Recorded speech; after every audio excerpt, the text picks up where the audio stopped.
Bonjour, dans cette vidéo, nous allons aborder la défense homme à homme tout-terrain. L'objectif de cette défense est simple, la récupération de balles le plus rapidement possible. Dès la perte de balle ou dès la remise en jeu après un but, chaque défenseur défend sur l'attaquant le plus proche. Le positionnement de chaque défenseur par rapport à son attaquant est très important. Il va falloir qu'il se positionne entre son adversaire direct et le but, entre les deux. Donc l'orientation des appuis est très importante, donc pour le défenseur qui défend sur la personne qui a la balle, donc le porteur de balle, le joueur qui a la balle. Il va falloir qu'il harcèle, qu'il fasse une grosse activité avec les bras et qu'il essaie de gêner le plus possible les passes ou les déplacements en dribble en essayant de subtiliser la balle et en ralentissant tous les déplacements.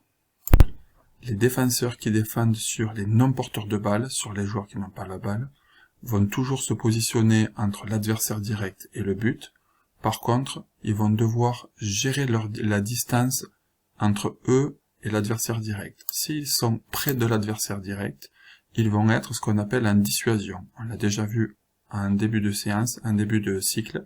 Donc c'est-à-dire qu'ils vont interdire la passe à ce joueur et forcer le porteur de balle à faire la passe à quelqu'un d'autre. S'ils se positionnent un peu plus loin, ils peuvent essayer de tenter une interception.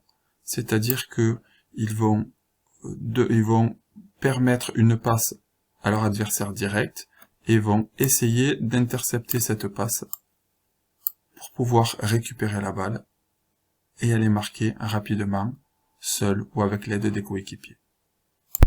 Si l'interception n'est pas possible, ils laissent l'adversaire direct attraper la balle tout en le gênant et gêne l'accès au but du porteur de balle.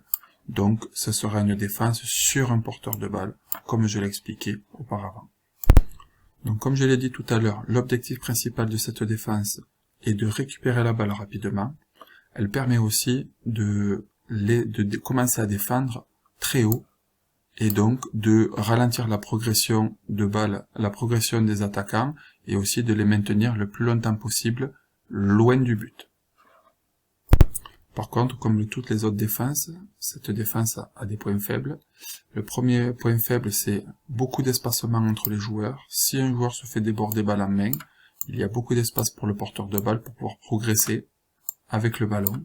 Et si un joueur va l'aider, un autre est libéré. Donc ça fait souvent but rapidement. Autre problème de cette défense, c'est la dépense énergétique. Les défenseurs vont devoir fournir une grosse dépense énergétique. C'est une défense que l'on ne peut pas faire pendant tout un match, sinon vous risquez d'être très fatigué.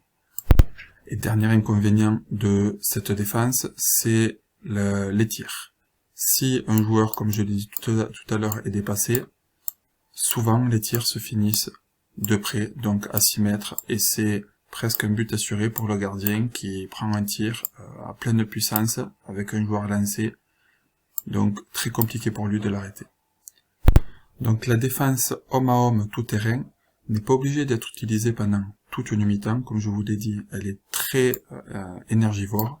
Par contre, c'est une défense qui peut être intéressante pour l'utiliser juste pendant une partie du match ou en fin de match quand vous devez revenir au score.